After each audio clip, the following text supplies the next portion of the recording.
Le vent hurlait comme un loup blessé, projetant des flocons de neige au visage de la jeune femme, qui ne sentait plus ses jambes. Maria Sanchez serrait son châle élimé plus fort contre sa poitrine. Mais le froid s'infiltrait à travers le tissu fin de sa robe, tel des aiguilles de glace. Chaque pas était une épreuve. Ses pieds s'enfonçaient dans la neige profonde presque jusqu'aux genoux, et sa respiration s'échappait en courts sanglots douloureux. « Mon Dieu, où vais-je » pensa-t-elle avec désespoir. Mais elle chassa aussitôt cette idée. Il n'y avait pas de retour possible. Mieux valait mourir de froid dans ces maudites montagnes que de retourner dans la maison de Carlos Mendes, l'homme qui se disait son beau-père, mais dont les mains... Maria frissonna, et ce n'était pas à cause du froid. Le matin même, elle pensait encore connaître ces sentiers de montagne. Enfant, son père l'y emmenait cueillir des baies, lui parlait des étoiles, et lui apprenait à reconnaître les traces des animaux. Mais c'était en été, lorsque les pins bruissaient de leurs cimes verdoyantes, et non quand ils se dressaient comme des géants blancs et silencieux. La tempête de neige avait transformé ce monde familier en un désert hostile. Maria trébucha sur une pierre cachée sous la neige et tomba à genoux. La neige s'infiltra immédiatement sous sa robe, brûlant sa peau. Les larmes lui montèrent aux yeux, non pas de douleur, mais de désespoir. Peut-être aurait-elle dû rester. Peut-être aurait-elle pu trouver un arrangement avec Carlos, lui expliquer que... Non. Elle se releva brusquement, secouant la neige de sa jupe. Aucun compromis avec cette crapule. Sa mère était morte il y a 6 mois. Et maintenant Carlos considérait que Maria lui appartenait de droit. La veille au soir, lorsqu'il avait tenté d'entrer dans sa chambre avec une bouteille de whisky et ce regard. Elle avait compris qu'il était temps de fuir. La tempête redoublait d'intensité. La neige ne tombait plus seulement drue. Elle s'abattait en un véritable mur, forçant Maria à plisser les yeux et à lever une main pour se protéger.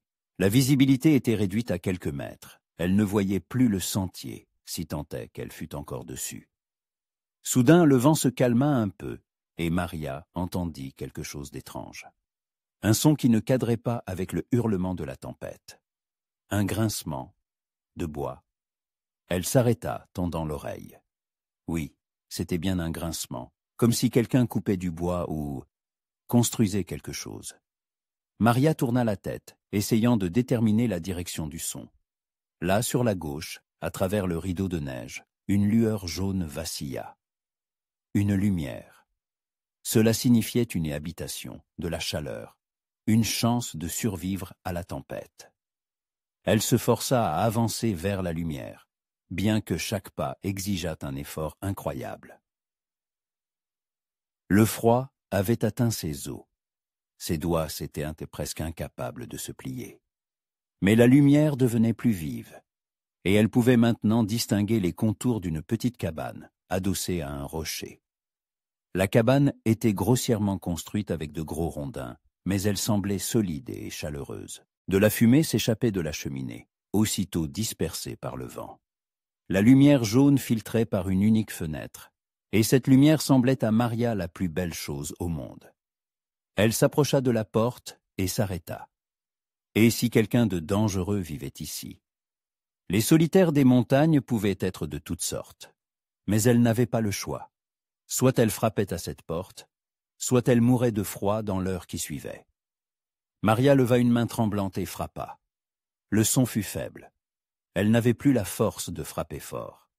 Elle attendit une réponse, mais aucun bruit ne provenait de la maison. Alors, elle frappa de nouveau, plus fort. Des pas. Des pas lourds et mesurés s'approchaient de la porte. Maria recula instinctivement d'un pas. Son cœur s'emballa. Que dirait-elle? Comment expliquerait-elle sa présence ici, en pleine tempête? La porte s'ouvrit. Devant elle se tenait un homme grand, aux larges épaules, avec des cheveux sombres jusqu'aux épaules et une barbe épaisse. Il portait une simple chemise de laine et un pantalon de cuir. Mais ce qui frappa le plus Maria, ce furent ses yeux. Gris comme un ciel d'hiver, attentif et bienveillant. Une bienveillance inattendue, pour un homme qui semblait manifestement habitué à la solitude. L'homme la regarda en silence pendant quelques secondes, son regard balayant sa robe trempée, ses mains tremblantes, son visage pâle. Puis il s'écarta pour lui laisser le passage. « Entrez !» dit-il simplement. Sa voix était grave, un peu rauque, comme celle de quelqu'un qui parle rarement. Maria franchit le seuil, et la chaleur l'enveloppa aussitôt, comme une étreinte. La cabane sentait le bois de chauffage, le cuir et quelque chose d'autre, peut-être du tabac ou des herbes séchées. Dans un coin, un feu crépitait dans la cheminée, projetant des ombres dansantes sur les murs. « Je m'appelle Maria », dit-elle en se tournant vers son hôte. « Je me suis perdue dans la tempête. Je suis désolé de vous déranger, mais... » « Jed Coulter », se présenta l'homme en fermant la porte. « Asseyez-vous près du feu. Vous êtes gelé. » Ce n'était pas une question, mais une constatation. Jed désigna une simple chaise en bois près de la cheminée, et Maria s'y laissa tomber avec gratitude. La chaleur du feu commença immédiatement à faire fondre la glace dans ses veines, mais avec elle vint la douleur. Ses mains et ses pieds se mirent à élancer en revenant à la vie. Jed disparut quelques minutes, puis revint avec une épaisse couverture de laine et une tasse de thé fumant. « Buvez », dit-il en lui tendant la tasse. « Ça vous réchauffera de l'intérieur. » Maria prit la tasse de ses mains tremblantes. Le thé était fort, avec un goût de miel et de quelques herbes. La chaleur se répandit dans sa poitrine, atteignant jusqu'au bout de ses orteils. « Merci », murmura-t-elle. « Vous m'avez sauvé la vie. » Jed ne répondit pas, se contentant de poser la couverture sur ses épaules. Maria étudiait discrètement son visage à la lueur du feu. Malgré sa barbe et son air sévère, il ne semblait pas vieux, peut-être une trentaine d'années. Son visage portait quelques petites cicatrices. Ses mains étaient rudes, celles d'un travailleur.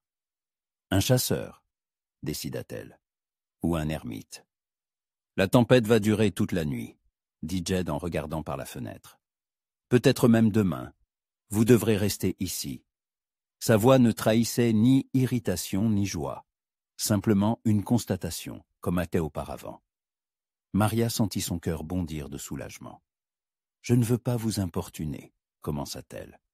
Mais Jed secoua la tête. « Ce n'est pas un problème. J'ai tout ce qu'il faut. » Il disparut de nouveau au fond de la cabane, laissant Maria seule avec le feu et ses pensées. Elle était en sécurité, du moins pour l'instant. Ce Jed ne donnait pas l'impression d'être quelqu'un qui pourrait lui faire du mal. Au contraire, en sa présence, elle ressentait un calme étrange, qu'elle n'avait pas connu depuis très longtemps. Dehors, le vent hurlait, projetant la neige contre les fenêtres et les murs de la cabane. Mais ici, près du feu chaleureux, une tasse de thé chaud entre les mains, Maria se sentit protégée pour la première fois depuis de nombreux mois.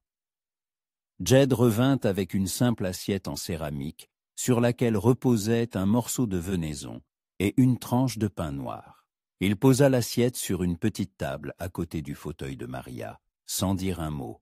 À la lueur de la cheminée, ses mouvements semblaient lents mais assurés, ceux d'un homme habitué à ne compter que sur lui-même.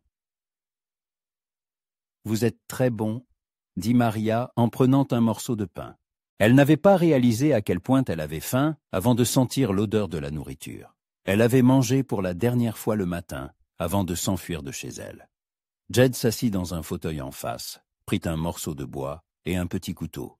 Il était probablement en train de sculpter quelque chose quand elle avait frappé. À la lumière du feu, Maria pouvait mieux distinguer son visage. Il avait les pommettes hautes, le nez droit, légèrement cassé, sans doute lors d'une bagarre. Mais ce qui la fascinait le plus, c'était les yeux. Ils n'étaient pas simplement gris, des éclats bleus et verts y dansaient, comme dans un ruisseau de montagne. « D'où venez-vous » demanda-t-il sans lever les yeux de son travail. Maria se figea un instant, un morceau de viande à la main. Que pouvait-elle dire? Qu'elle avait fui son beau-père qui la considérait comme sa propriété. Qu'elle n'avait ni maison, ni argent, ni personne au monde. « De San Miguel », répondit-elle prudemment. « Une petite ville dans la vallée. » Jed hocha la tête, continuant de tailler le bois. De fins copeaux tombaient à ses pieds. C'est loin d'ici, il y a 2 cols à franchir. Maria sentit son cœur se serrer. 2 cols. Mais elle n'avait marché que quelques heures. Bien que dans une tempête de neige, il soit facile de se perdre et de tourner en rond. Je pensais connaître ces montagnes, avoua-t-elle. J'y venais souvent avec mon père quand j'étais enfant. En hiver, les montagnes sont différentes, remarqua Jed. Elles ne pardonnent aucune erreur. Il n'y avait aucun reproche dans sa voix, seulement une constatation. Maria étudiait son profil à la lueur du feu. Quelque chose chez cet homme l'apaisait, peut-être sa manière lente de parler, ou le fait qu'il ne la bombardait pas de questions. La plupart des hommes qu'elle connaissait n'auraient pu retenir leur curiosité. Jed, lui, semblait accepter sa présence comme un fait accompli. « Vous vivez ici depuis longtemps » osa-t-elle demander. 5 ans. Une réponse brève, mais Maria perçut autre chose dans sa voix. De la douleur, de la lassitude. Elle n'osa pas en demander davantage. Dehors, la tempête ne faiblissait pas. Le vent gémissait dans la cheminée, faisant danser et trembler les flammes. Maria frissonna malgré la chaleur et remonta la couverture sur ses épaules. Jed remarqua son mouvement et se leva. « Je vais vous montrer où vous allez dormir », dit-il en posant son couteau et son morceau de bois. La cabane était plus grande qu'elle ne le paraissait de l'extérieur. En plus de la pièce principale avec la cheminée, il y avait une petite chambre et une sorte de cellier. Jed la conduisit dans la chambre, où se trouvait un lit simple mais robuste, avec un épais matelas de paille. « Vous aurez chaud ici », dit-il en montrant le mur derrière lequel se trouvait la cheminée. « Je m'installerai dans le fauteuil. »« Non !» s'exclama Maria, surprise elle-même par la vivacité de sa voix. « Je veux dire, je ne peux pas prendre votre lit. Je serai très bien près de la cheminée. » Jed la regarda attentivement, et Maria réalisa soudain qu'il la voyait, elle, la vraie Maria. Pas seulement une robe trempée et des cheveux en désordre. À la lueur de la lampe à huile qu'il avait apportée de la pièce principale, ses yeux sombres paraissaient immenses sur son visage pâle. Ses cheveux, presque noirs et ondulés, s'étaient échappés de leur chignon serré et encadraient son visage de mèches douces. Elle était belle, d'une beauté naturelle et discrète, qui n'a besoin ni de parure, ni de bijoux. Même dans sa simple robe brune, froissée et humide de neige, elle avait l'air spécial. « Le lit est à vous, » dit-il fermement. « J'ai l'habitude de dormir n'importe où. » Il se tournait déjà pour sortir, mais Maria l'appela. « Jed. » Le nom glissa de ses lèvres si naturellement, comme si elle connaissait cet homme depuis des années. « Merci, pour tout. » Il s'arrêta sur le seuil, sans se retourner. « Reposez-vous. Demain, nous verrons ce que le temps nous réserve. » Restée seule, Maria s'assit sur le bord du lit et se permit enfin de se détendre. Elle était en sécurité. Pour la première fois depuis des mois, elle pouvait aller dormir sans verrouiller sa porte et sans cacher un couteau de cuisine sous son oreiller. Elle retira ses bottes et ses bas trempés, suspendit son châle au dossier d'une chaise. Il faisait assez chaud dans la pièce pour qu'elle puisse enlever sa robe et rester en fine chemise de nuit, se glissant sous l'épaisse couverture. Maria ferma les yeux et essaya de ne pas penser au lendemain. Mais le sommeil ne venait pas. Trop de choses s'étaient qu'impassées en une seule journée. La fuite de chez Carlos, l'errance dans la neige, la rencontre avec ce mystérieux Jed. Elle écoutait les bruits provenant de la pièce principale. Des pas, le grincement du fauteuil, le crépitement du bois dans la cheminée. Jed ne dormait pas, c'était évident. Maria se leva et s'approcha de la porte sur la pointe des pieds. Par l'entrebâillement, elle pouvait voir un coin de la pièce. Jed était assis dans son fauteuil, le regard fixé sur le feu.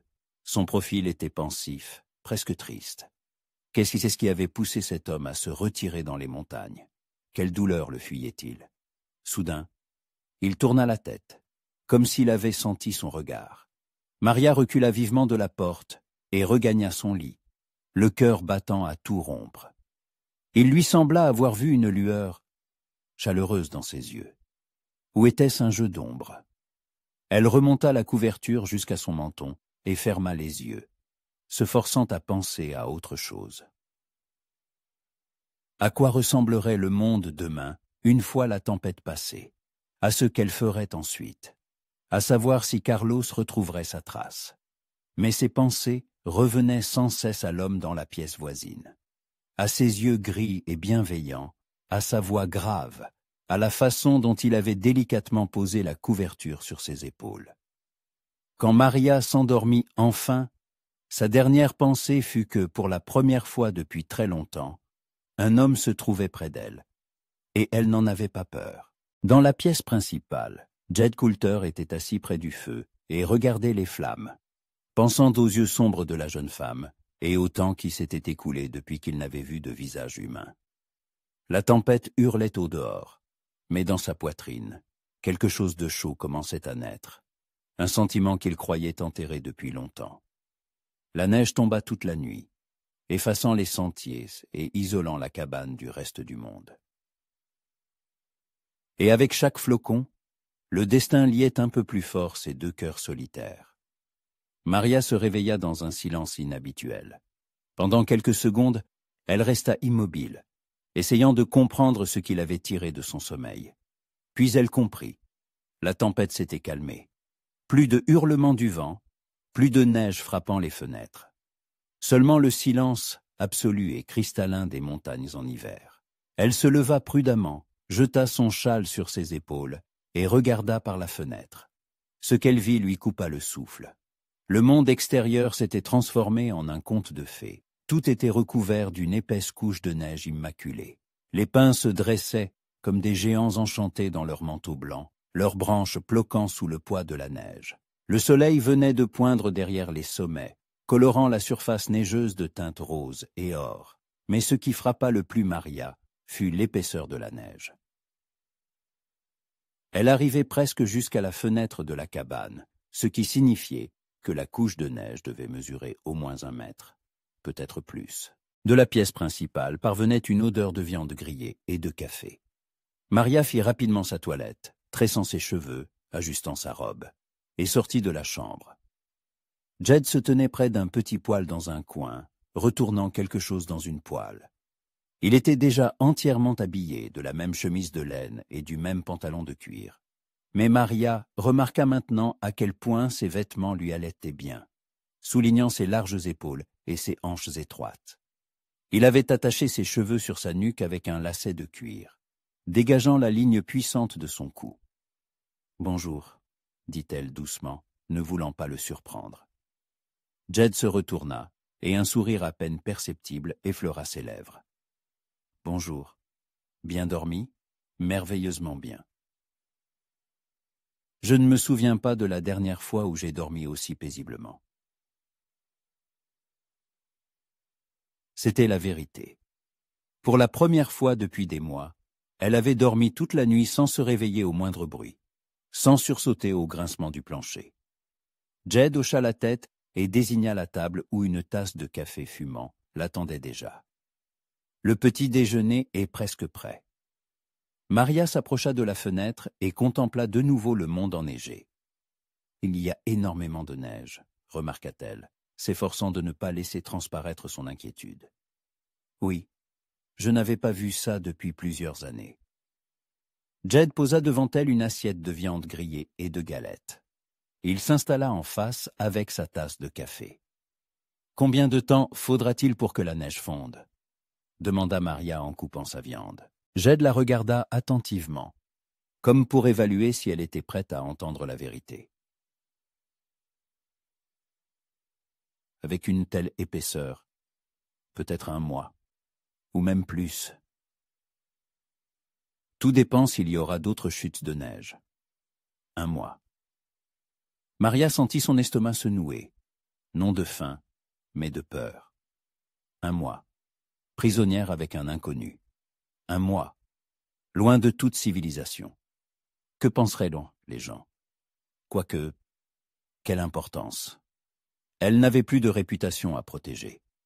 Carlos en était déjà chargé en répandant des rumeurs sur sa conduite légère. Je comprends que cela vous mette dans une situation délicate, dit-elle doucement. Mais je ne sais pas ce que je peux faire d'autre. Jed secoua la tête. Aucune situation délicate. J'ai assez de provisions pour tout l'hiver. Et au printemps... Il ne termina pas sa phrase, mais Maria comprit. Au printemps, elle pourrait partir. La seule question était « Où ?» « Parlez-moi de vous », demanda-t-il soudain. « Pourquoi vous êtes-vous retrouvé seul dans les montagnes par un temps pareil ?» Maria se figea, sa tasse à la main. Elle savait que cette question viendrait tôt ou tard. Mais comment tout expliquer sans passer pour une victime? Elle ne voulait pas de sa pitié. « Ma mère est décédée », commença-t-elle lentement. « Il y a 6 mois, et mon beau-père, il a décidé qu'il avait désormais certains droits sur moi. » Jed devint très immobile. Seuls ses yeux s'assombrirent, comme un ciel avant l'orage. « Vous a-t-il fait du mal ?» Il a essayé. Je suis parti avant qu'il ne puisse, avant que l'irréparable ne se produise. Ils restèrent assis en silence pendant quelques minutes. Maria fixait sa tasse, n'osant pas lever les yeux. Que pensait-il d'elle maintenant? Qu'elle était une femme déshonorée, qu'elle avait elle-même provoqué son malheur. « Vous avez bien fait, » dit Jed doucement. « Certains hommes se comportent pire que des bêtes sauvages. » Il y avait une telle conviction dans sa voix que Maria leva enfin les yeux. Jed la regardait avec compréhension et respect. Oui, c'était bien du respect. Pas de la pitié, ni du jugement, mais du respect pour sa décision de se défendre. « Et maintenant, parlez-moi de vous, » demanda-t-elle. « Qu'est-ce qui vous a amené dans ces montagnes ?» Le visage de Jed se ferma aussitôt, devint impénétrable. Il resta longtemps silencieux, faisant tourner sa tasse entre ses mains. « La guerre, » dit-il enfin. « J'ai combattu, puis je suis rentré chez moi et j'ai découvert que je n'avais plus de foyer. Votre famille? J'en avais une femme, un petit garçon. Le passé. » Maria sentit son cœur se serrer de compassion. Que s'est-il passé? Jed se leva et s'approcha de la fenêtre, lui tournant le dos pendant plusieurs minutes. Quand il reprit la parole, sa voix était rauque. Le choléra.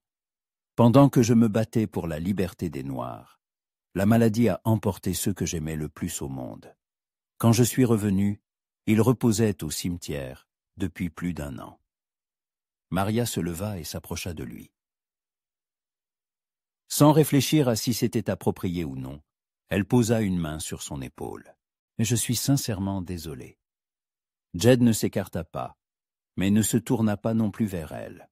« J'ai vendu la ferme, et je suis parti dans les montagnes.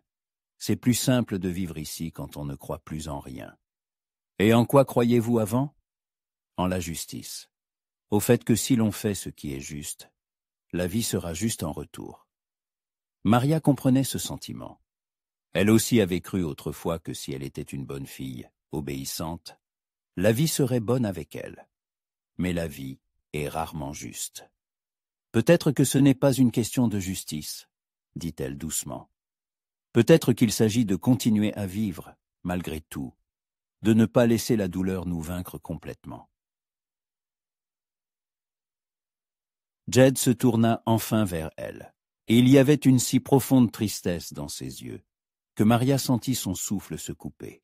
« Et vous, vous n'avez pas laissé la douleur vous vaincre. » « J'essaie chaque jour. » Ils se tenaient si près l'un de l'autre que Maria pouvait voir les éclats dorés dans ses yeux gris. Elle pouvait sentir la chaleur qui émanait de son corps. Quelque chose d'inconnu et d'effrayant s'éveilla dans sa poitrine. Un sentiment qu'elle avait tenté d'enterrer après la mort de sa mère. Jed le sentit aussi. Son regard glissa vers ses lèvres, puis revint à ses yeux. Un instant, il sembla qu'il allait tendre la main, toucher son visage. Mais au lieu de cela, il recula d'un pas. « Je dois vérifier mes pièges, » dit-il, la voix tendue, « et couper du bois. Il y a beaucoup de neige, mais le printemps finira bien par arriver. » Il enfila rapidement sa veste chaude et sortit, laissant Maria près de la fenêtre, le cœur battant à tout rompre. Elle pressa une main contre sa poitrine, essayant de se calmer. Qu'était-ce que c'était? Pourquoi était-elle si attirée par cet homme? Elle le connaissait à peine, mais en sa présence, elle se sentait vivante. Pour la première fois depuis longtemps, vraiment vivante. Dehors, Jed dégageait la neige à la pelle. Ses mouvements étaient brusques, presque colériques, comme s'il luttait non seulement contre la neige, mais aussi contre quelque chose en lui. Maria s'éloigna de la fenêtre et commença à débarrasser la table. De longs mois d'hiver les attendaient dans cette cabane, et elle devait apprendre à maîtriser ses nouveaux sentiments effrayants. Mais son cœur refusait d'obéir à la raison. Une semaine s'était écoulée depuis que la tempête s'était calmée. Chaque matin, Maria se réveillait avec l'espoir que la neige avait commencé à fondre. Mais chaque matin, elle voyait le même mur blanc par la fenêtre. Si quelque chose avait changé, c'est que la neige était encore plus épaisse. De légères chutes se produisaient un jour sur deux, ajoutant de nouvelles couches à une couverture déjà impressionnante. Au cours de cette semaine, Jed et elle avaient établi une sorte de routine. Ils se levaient à l'aube, allumaient le feu et préparaient le petit déjeuner. Maria se réveillait à l'odeur du café et de la viande grillée. Après le repas, Jed partait vérifier ses pièges et chasser, tandis que Maria restait à la cabane pour raccommoder ses vêtements, préparer le déjeuner et entretenir le feu. Au début, il lui semblait étrange de s'occuper de telles tâches ménagères. Chez son beau-père, elle n'avait aucune obligation. Carlos employait une servante et exigeait seulement de Maria qu'elle soit jolie, et ne le dérange pas pendant ses beuveries. Mais ici, dans cette cabane de montagne, ces simples tâches lui apportaient une satisfaction. Quand elle réparait un trou dans la chemise de Jed, quand elle préparait un ragoût avec les légumes de ses provisions, elle se sentait utile.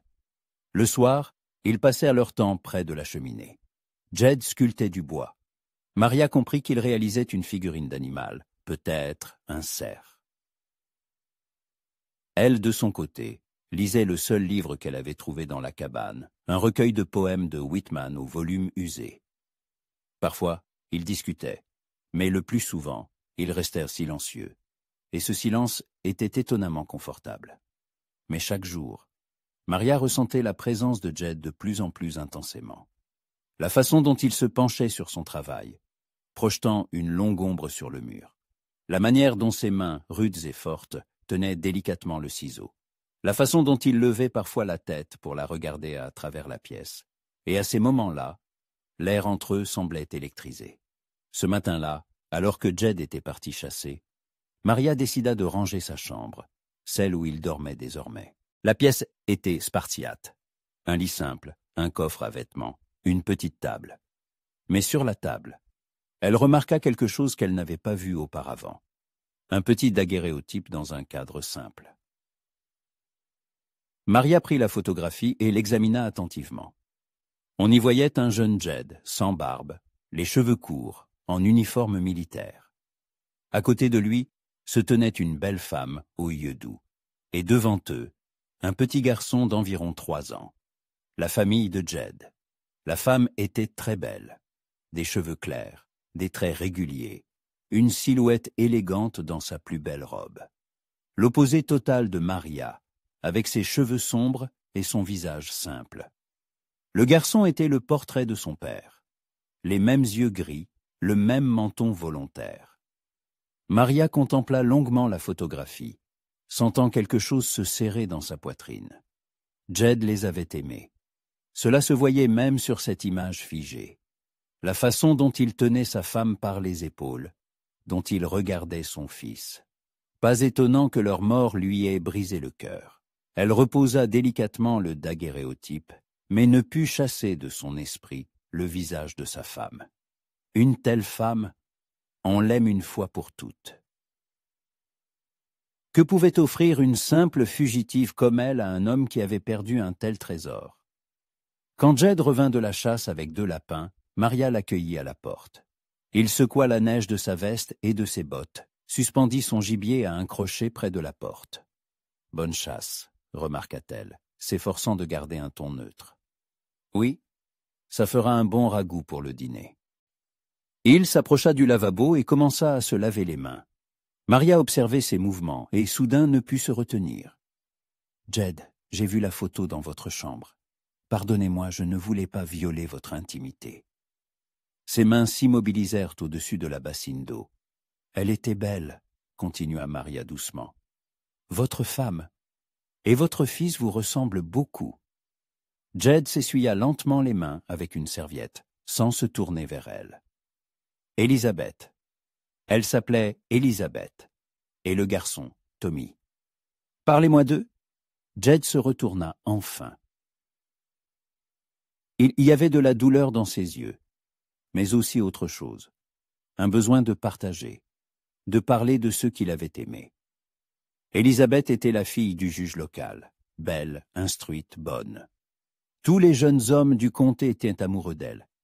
Et elle m'a choisi, moi, un simple fermier. Il s'assit sur le bord de la table, le regard fixé sur le feu. Nous nous sommes mariés quand j'avais 22 ans. Tommy est né 1 an plus tard. Il vous ressemble. Oui. Elisabeth disait qu'il avait hérité de mon caractère têtu. Un faible sourire traversa le visage de Jed. Il commençait tout juste à parler quand je suis parti à la guerre. Il m'appelait papa. Elisabeth avait promis de lui apprendre à dire papa correctement pour mon retour. Maria sentit son souffle se couper devant la douleur dans sa voix. Mais vous n'êtes pas revenu à temps. La guerre a duré plus longtemps que prévu, et les lettres, elles n'arrivaient pas régulièrement. J'ai reçu la dernière lettre d'Elisabeth 6 mois avant la fin de la guerre. Elle écrivait que Tommy avait appris à lire, que la récolte était bonne, qu'il s'ennuyait de moi. Jed serra les poings. Elle n'a pas parlé de la maladie. Elle ne voulait sans doute pas m'inquiéter. Ou elle espérait s'en sortir. C'est possible. Elisabeth était une femme forte. Elle se serait battue jusqu'au bout. Ils restèrent assis en silence pendant quelques minutes. Maria voyait à quel point cette confession lui était douloureuse. Pendant 5 ans, il avait porté cette douleur en lui, sans personne à qui se confier. « Vous vous êtes blâmé, » dit-elle doucement. « Oui. Si j'avais été là, j'aurais peut-être pu faire quelque chose. Appeler un médecin, les emmener loin de l'épidémie. Ou mourir avec eux ?» Jed la regarda brusquement. Peut-être que ça aurait été mieux. Non. Maria se leva et s'approcha de lui. Ne dites pas ça. Pensez-vous que votre femme aurait voulu que vous mouriez? Pensez-vous qu'elle aurait voulu que vous vous enterriez vivant dans ces montagnes? Que savez-vous de ce qu'elle voulait? La voix de Jed était tranchante. Je sais qu'une femme qui aime veut que son mari vive. Une vraie vie, pas une simple existence. Jed se leva, la dominant de sa taille. La colère brillait dans ses yeux. Et qu'est-ce qu'une vraie vie selon vous? Trouver une nouvelle femme? Avoir de nouveaux enfants pour remplacer ceux que j'ai perdus? Non, dit Maria calmement. Simplement, ne pas oublier que vous êtes encore en vie, que votre cœur bat encore. Quelque chose changea dans son expression. La colère s'éteignit, remplacée par un sentiment plus complexe. Mon cœur est mort avec eux, dit-il doucement. Ce n'est pas vrai. Maria s'approcha encore, si près qu'elle pouvait sentir la chaleur de son corps. Si votre cœur était mort, vous ne m'auriez pas laissé entrer cette nuit-là. S'il était mort, vous ne vous seriez pas occupé de moi tous ces jours. Jed la regardait, et il y avait dans son regard une telle douleur, un tel besoin de croire, que Maria sentit son propre cœur se serrer de tendresse. « Maria, » murmura-t-il. Il tendit la main et toucha sa joue.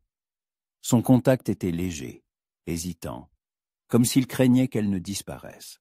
« Je ne veux plus rien ressentir, » avoua-t-il. « C'est trop douloureux. »« Je sais, » murmura-t-elle, « mais parfois, il faut prendre le risque. » Ils se tenaient si près qu'ils respiraient le même air. Dehors, la neige recommençait à tomber, encore et toujours. Mais ici, dans la chaleur de la cabane, quelque chose s'allumait entre eux, quelque chose de plus fort que l'hiver, plus fort que la peur, plus fort même que le souvenir de la douleur passée. Jed se pencha lentement vers elle, et Maria ferma les yeux, attendant son baiser. Mais à ce moment, un bruit sourd retentit à l'extérieur. Sans doute une branche tombant sous le poids de la neige. Jed s'écarta brusquement, comme s'il sortait d'un rêve. « Pardonnez-moi, » dit-il d'une voix rauque. « Je n'aurais pas dû. » Il enfila rapidement sa veste et sortit de la cabane, laissant Maria au milieu de la pièce, les joues en feu et le cœur battant à tout rompre. Dehors, la neige tombait de plus en plus drue, recouvrant le monde d'un linceul blanc. Mais dans la poitrine de Maria, une flamme s'embrasait, qu'aucun hiver ne pourrait éteindre. Les 3 jours suivants se déroulèrent dans une tension étrange. Jed évitait Maria. Il se levait plus tôt que d'habitude et partait dans les montagnes avant son réveil, ne rentrant que tard le soir, quand elle était déjà couchée. S'ils devaient se trouver dans la même pièce, il ne levait pas les yeux sur elle, ne prononçant que le strict nécessaire. Maria comprenait qu'il luttait contre lui-même. Ce moment de proximité l'avait effrayée par la possibilité de ressentir à nouveau, d'aimer à nouveau. Elle ne lui en voulait pas de sa distance, mais son cœur souffrait de le voir ainsi tourmenté. Le 4e jour, la chute de neige s'intensifia à tel point que Jed ne put sortir de la maison. Toute la matinée, il resta assis près de la fenêtre, observant la tempête qui faisait rage et tournant nerveusement un morceau de bois entre ses mains. Maria raccommodait, mais elle sentait ses regards sur elle, furtifs, rapides, comme s'il craignait qu'elle ne le remarque. Vers midi, la tension devint insupportable. « Jed, » dit-elle en posant sa couture, « nous ne pouvons pas continuer comme ça. » Il ne répondit pas, continuant de regarder par la fenêtre. « Je sais que vous m'évitez, et je comprends pourquoi. »« Vous ne comprenez rien du tout, » dit-il sèchement, se tournant enfin vers elle. « Alors expliquez-moi. » Jed se leva et arpenta la pièce comme une bête en cage. « Vous croyez savoir ce qui est bon pour moi, que je dois recommencer à vivre. Mais vous ne comprenez pas ce que signifie perdre tout ce qui donnait un sens à la vie. »« Vous avez raison, » dit Maria calmement. « Je n'ai pas perdu un mari et un enfant, mais je sais ce que c'est que de vivre dans la peur, ce que c'est que de se sentir seul, même au milieu des gens. » Jed s'arrêta et la regarda. « Ce n'est pas la même chose. » « Non, ce n'est pas la même chose. Mais la douleur reste la douleur. Et quand nous la laissons nous contrôler, nous cessons d'être humains. Mieux vaut ne pas être humain que de souffrir à nouveau. » Maria se leva et s'approcha de lui. « Jed, regardez-moi. » Il leva les yeux à contre-cœur. « Quand j'étais petite, j'avais un chien. Un berger allemand intelligent, fidèle et magnifique, nommé Rex. Je l'aimais plus que tout au monde. » Maria parlait doucement, mais sa voix était ferme. « Quand j'ai eu 12 ans, Rex est tombé malade, et il est mort. J'étais si triste que je me suis juré de ne plus jamais avoir de chien. C'est trop douloureux de les perdre. Et j'ai vécu 10 ans sans chien. Puis j'ai réalisé que je m'étais privé non seulement de la douleur de la perte, mais aussi de la joie de l'amour. Que les années de bonheur avec Rex valaient bien ces quelques jours de souffrance. » Jed secoua la tête. « Ce n'est pas pareil. Un chien, ce n'est pas... Une femme et un enfant, je sais. Mais le principe est le même. Vous avez tellement peur de perdre à nouveau que vous ne vous autorisez pas à recevoir. Et si je ne veux rien recevoir, alors c'est votre choix. Mais ne prétendez pas ne pas avoir le choix. Vous choisissez la peur au lieu de l'espoir. » La colère brilla dans les yeux de Jed. « Vous n'avez pas le droit de me juger. Vous êtes ici depuis seulement 3 semaines, et vous croyez déjà savoir ce dont j'ai besoin. »« Je ne vous juge pas, » dit Maria fermement. « Je dis simplement ce que je vois. L'homme qui m'a sauvé la vie, qui a pris soin de moi, qui me regarde comme si je comptais pour lui, cet homme est vivant. Mais l'homme qui reste assis près de la fenêtre à s'apitoyer sur son sort, lui est mort il y a 5 ans. » Jed la saisit par les épaules, ses doigts s'enfonçant douloureusement dans sa peau. « Taisez-vous, » siffla-t-il. « Vous ne savez pas de quoi vous parlez. »« Si, je parle d'amour. » Le mot resta suspendu dans l'air entre eux. Maria ne s'attendait pas à le prononcer à voix haute, mais maintenant que c'était dit, elle ne pouvait plus le reprendre. Jed la lâcha brusquement et recula. « D'amour » répéta-t-il avec un sourire amer. « Vous pensez m'aimer, vous, une femme qui me connaît depuis 3 semaines. Et combien de temps faut-il pour aimer » demanda Maria doucement.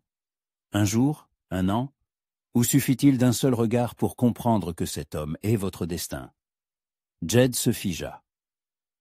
« Ne dites pas de bêtises. Alors dites-moi que vous ne ressentez rien. Dites-moi que lorsque vous me regardez, votre cœur ne s'accélère pas. Que lorsque je suis près de vous, vous n'oubliez pas tout le reste. » Jed garda le silence, mais elle lisait la réponse dans ses yeux. « Dites-le, et je ne vous importunerai plus avec mes discours sur l'amour, » poursuivit-elle. « Dites-le, et nous attendrons simplement le printemps comme 2 étrangers. » Pendant de longues secondes, ils se regardèrent dans les yeux. Dehors, le vent hurlait, projetant la neige contre les vitres. Dans la cheminée, le bois crépitait, et dans ce silence, leur destin se jouait. « Je ne peux pas, » murmura enfin Jed. « Que ne pouvez-vous pas ? » « Je ne peux pas dire que je ne ressens rien. » Le cœur de Maria s'arrêta. « Alors, que ressentez-vous » Jed ferma les yeux, passa une main sur son visage. De la peur, de la culpabilité, de la douleur. Il ouvrit les yeux et la regarda. Et autre chose. Quelque chose que j'avais enterré si profondément que je le croyais mort. Quoi ? L'espoir. Maria fit un pas vers lui, puis un autre. L'espoir, c'est une bonne chose. L'espoir, c'est dangereux. Quand on espère, on peut être déçu. Quand on aime, on peut perdre. Et quand on n'aime pas, on a déjà tout perdu d'avance. Il se tenait si près que Maria sentait la chaleur de son souffle. « Maria, » murmura-t-il, « je ne sais pas comment recommencer. » Il ne faut pas recommencer, il faut juste continuer, un jour à la fois. Jed tendit la main et toucha ses cheveux. Les mèches sombres glissèrent entre ses doigts comme de la soie. « Vous êtes si jeune. Vous avez toute la vie devant vous. Pourquoi voudriez-vous d'un homme au cœur brisé ? Parce qu'un cœur brisé peut être guéri, mais un cœur qui n'a jamais battu d'amour, non. » Quelque chose changea sur son visage. La peur ne disparut pas, mais elle se mêla à autre chose. Le désir de croire que le bonheur était possible. « Si je m'autorise à vous aimer, » dit-il lentement, « et s'il arrive quelque chose peut arriver demain, ou dans 10 ans, ou jamais. Nous ne pouvons pas le savoir à l'avance. » Maria posa une main sur sa poitrine, sentit son cœur battre à tout rompre. « Mais nous pouvons choisir comment vivre aujourd'hui. » Jed recouvrit sa main de la sienne. « J'ai peur, » avoua-t-il. « Moi aussi j'ai peur, mais ma peur n'est rien comparé à mon amour pour vous. » Il se pencha lentement vers elle, et cette fois, rien ne les interrompit. Le baiser fut tendre, hésitant, le baiser d'un homme qui réapprend à aimer. Maria y répondit de tout son cœur, de toute sa tendresse, essayant de lui montrer qu'il était en sécurité, qu'elle ne partirait pas. Quand ils se séparèrent, Jed la serra contre lui, enfouissant son visage dans ses cheveux. « Mon Dieu, depuis combien de temps ne me suis-je pas senti vivant ?» murmura-t-il. « Et maintenant ? Oui, et c'est à la fois merveilleux et terrifiant. » Maria le serra plus fort. « Nous traverserons cela ensemble, quoi qu'il arrive. » Dehors, la tempête faisait rage, mais dans leurs bras, il faisait chaud. Pour la première fois depuis de nombreuses années, Jed s'autorisa à croire en l'avenir. Et Maria comprit enfin ce qu'était le véritable amour. Non pas la passion, ni l'attirance, mais un besoin profond de partager avec un autre les joies et les peines. La neige continuait de tomber, mais désormais, elle ne les séparait plus du monde. Elle protégeait leur monde de tout le reste. Le mois de mars arriva avec un premier redout timide. Un matin, Maria se réveilla au son inhabituel des gouttes d'eau tombant du toit. Le soleil brillait plus fort que de tout l'hiver, transformant la neige en cristaux scintillants. Et bien que les congères atteignissent encore les fenêtres, il y avait quelque chose de nouveau dans l'air, une promesse de printemps. Au cours des 2 mois qui s'étaient écoulés depuis qu'ils s'étaient avoués leur amour, la vie dans la cabane de montagne s'était transformée en quelque chose d'étonnamment proche du bonheur. Ils avaient appris à être ensemble sans mots, à se comprendre d'un simple regard.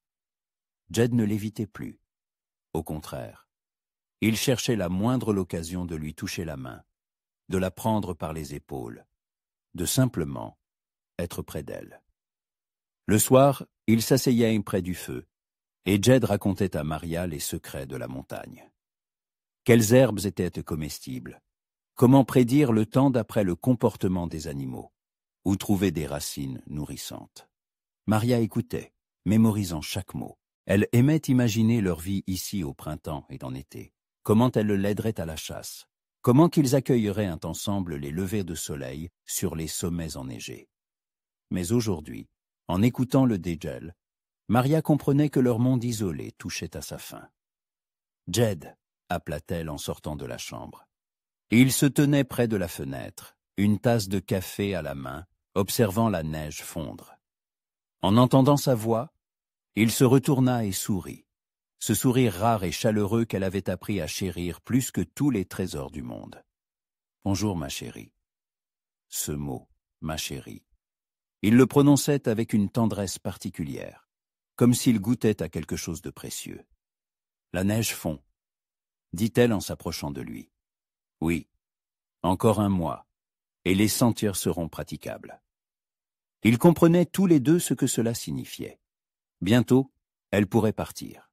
La seule question était, le voudrait-elle?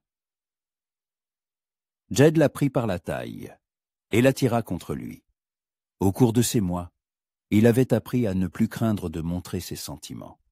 Maria se blottit contre sa poitrine, respirant cette odeur familière de bois, de cuir, et quelque chose d'insaisissablement masculin.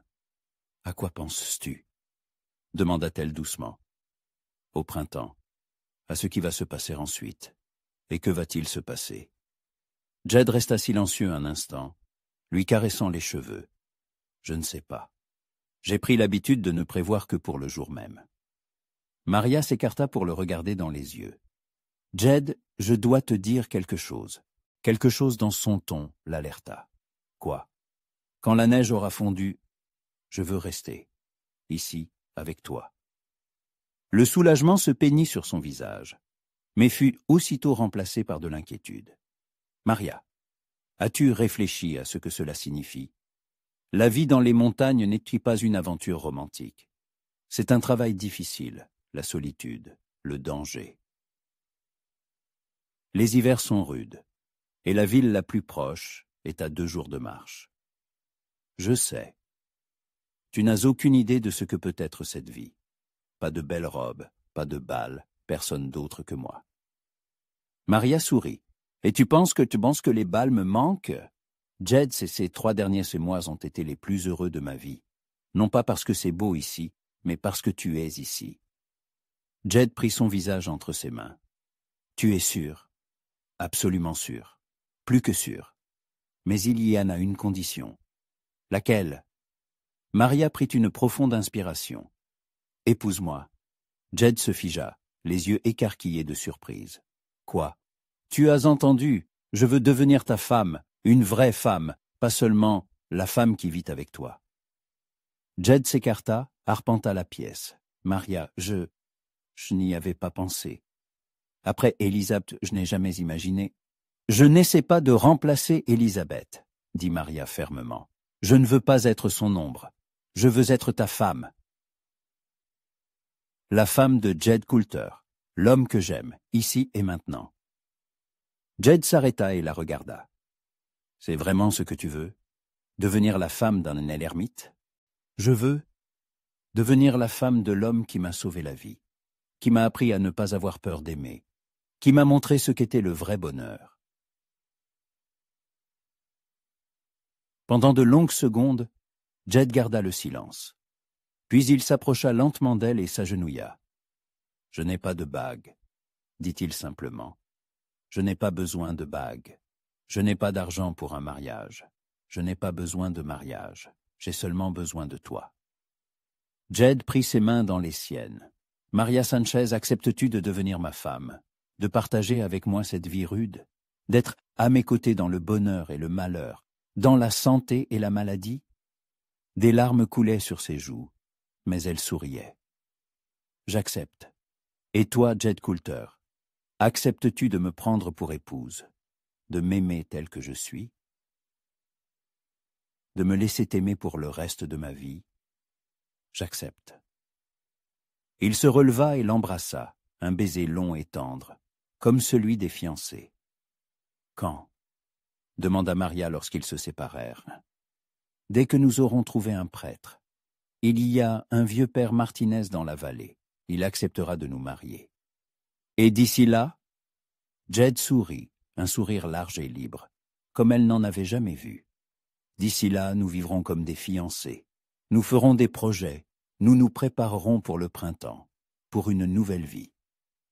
Maria passa ses bras autour de son cou. Quel projet?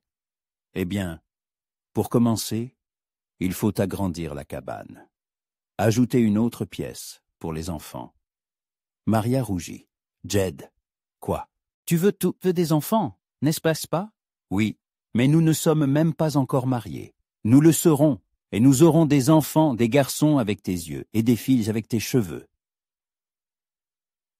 Ou peut-être des garçons avec tes yeux et des filles avec ton entêtement. Jed éclata de rire, un rire clair et joyeux. Maria réalisa que c'était la première fois qu'elle l'entendait rire en tous ces mois. Certainement avec mon entêtement. Sinon, comment survivrait-il dans les montagnes? Il se tenait près de la fenêtre, enlacé, et regardait à la neige fondre. Les gouttes tombaient du toit de plus en plus vite, se transformant en un véritable concert printanier. Quelque part au loin, des oiseaux chantaient, les premiers messages du printemps. « Jed, » dit Maria doucement. « Quoi, ma chérie? Et si Carlos me retrouve, s'il vient ici? » Jed la serra plus fort contre lui. Alors il regrettera d'être né. Il y avait une telle détermination dans sa voix que Maria le crut. Il la protégerait du monde entier s'il le fallait. « Je t'aime, » murmura-t-elle, « et je t'aime, plus que je n'aurais jamais cru pouvoir aimer à nouveau. » Dehors, le printemps s'installait, faisant fondre la neige et réveillant la terre endormie. Et dans la cabane de montagne, deux personnes que le destin avait réunies dans une tempête de neige faisaient des projets d'avenir. Un avenir plein d'amour, d'espoir et d'une confiance infinie l'un en l'autre. Leur histoire d'amour avait commencé dans une tempête, mais elle se poursuivrait dans les jours ensoleillés qui les attendaient. Car le véritable amour peut survivre à n'importe quel hiver et fleurir avec l'arrivée du printemps. La neige fondait, ouvrant la voie à une nouvelle vie. Et ils parcouraient cette route ensemble, main dans la main, cœur contre cœur, pour toujours. Maria Coulter se tenait près de la fenêtre de la cabane agrandie, regardant son mari couper du bois dans la cour. Dans ses bras dormait leur fils d'1 mois, un garçon robuste aux yeux gris de son père et aux cheveux sombres de sa mère. Jed l'avait appelé Thomas en souvenir de son premier fils, mais ce nom ne sonnait pas comme un triste rappel, mais comme une bénédiction pour une nouvelle vie. Leur mariage avait eu lieu au printemps précédent. Une cérémonie simple dans une petite église de la vallée. Le père Martinez et sa gouvernante avaient bien été leurs seuls témoins. Mais Maria ne s'était jamais sentie une mariée plus heureuse. Carlos ne l'avait jamais retrouvée. On disait qu'il était mort d'alcoolisme l'hiver dernier. Maria n'avait ressenti aucune joie en apprenant la nouvelle, seulement du soulagement et de la tristesse face à la cruauté dont le monde était capable. Jed la remarqua à la fenêtre et lui fit un signe de la main. Son visage arborait un sourire, ce même sourire chaleureux qui illuminait désormais leur maison chaque jour. Il n'était plus l'ermite sombre d'autrefois. L'amour l'avait ramené à la vie, l'avait rendu à nouveau humain. Maria lui sourit en retour et serra son fils contre sa poitrine. Oui, la vie dans les montagnes était difficile, mais elle ne l'échangerait contre aucun palais. Ici, dans cette simple cabane, au milieu des sommets enneigés et des vents éternels. Elle avait trouvé ce qu'elle avait cherché toute sa vie. Un foyer. Un vrai foyer. Construit non pas de pierre et de bois, mais d'amour et de confiance. La neige recommençait à tomber. La première neige d'un nouvel hiver. Mais Maria n'avait plus peur de l'hiver. Elle avait Jed, elle avait son fils, elle avait un amour qui les réchaufferait même dans les froids les plus vifs. L'histoire qui avait commencé par une fuite désespérée dans une tempête de neige s'était transformée en un conte de fées sur le bonheur que l'on peut trouver dans les endroits les plus inattendus. L'essentiel est de ne pas avoir peur d'ouvrir son cœur à l'amour.